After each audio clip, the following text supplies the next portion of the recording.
আসসালামু আলাইকুম কৃষি উদ্যোক্তা ভাই বোনেরা, এই যে দেখুন আমরা মোটরের লাইন ড্রেন কাইটা কীভাবে পানি নেওয়া হচ্ছে। এই যে মাটির নিচ দিয়ে, এই যে দেখুন মাটির নিচ দিয়ে কীভাবে পাইপ দিয়ে পিঠে দিয়ে আমরা মেদাটা কীভাবে কাজে লাগাইছি। এই যে দেখুন আমাদের সাথে থাকুন।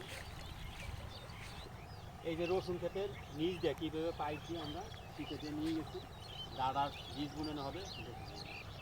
পাইপ, এই যে দেখুন পাইপ দিয়ে এই যে পিঠে দিয়ে বেঁধে কীভাবে বহু দূরে নিচ্ছি আমরা, কীভাবে মেদাটা কাজে লাগাইছি। তাই আমাদের পেজটা ফলো রাখবেন। ইউটিউব চ্যানেল আছে KM শহীদুল খলিফা 202 আইডি নাম্বার ইউটিউব।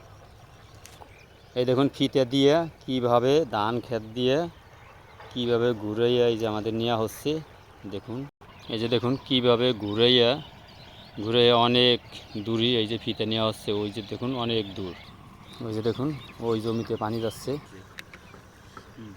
তাই যে দেখুন আমাদের ডাড়ার বীজ বুনানো হবে। কীভাবে ডাড়ার বীজ বুনাই, তাহলে আমাদের এই জমিটা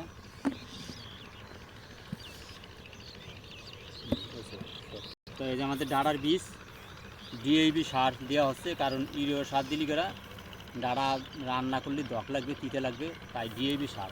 আমাদের এই ডিএপি সারটা দিলি করা ডাড়াটা খেতে খুব স্বাদ লাগবে, সুন্দর তরকারি হবে। আর যদি মনে করেন এই সাদা সার ইউরিয়া সারটা বেশি দিই, তাহলে ডাড়াটা তিতে লাগবে এবং ডক লাগবে, খাওয়া যাবে না। তাই ডিএপি সারের দামটা কমানো উচিত সরকারের। এই যে আমাদের ডাড়া বুনানো হচ্ছে।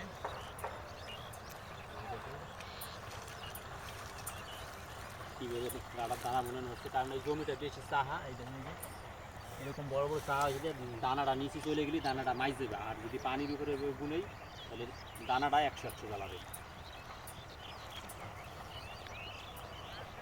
ডাড়ার বীজ বুনানো শেষ পর্যায়ে, এখন সার বুনানো হবে। দেখুন আমাদের কীভাবে সার বুনানো হচ্ছে।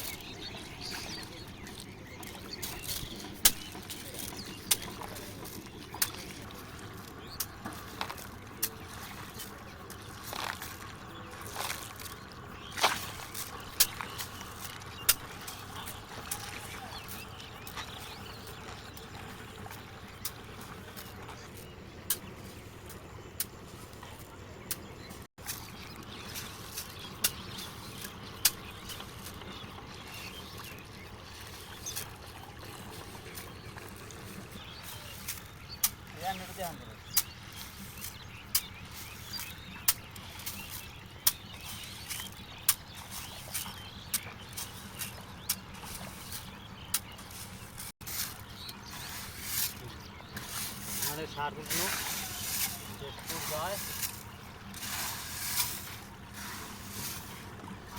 আমাদের সার বুনানো শেষ। আমাদের পুরো জমিতে পানি, এখন পানির লাইনটা বন্ধ।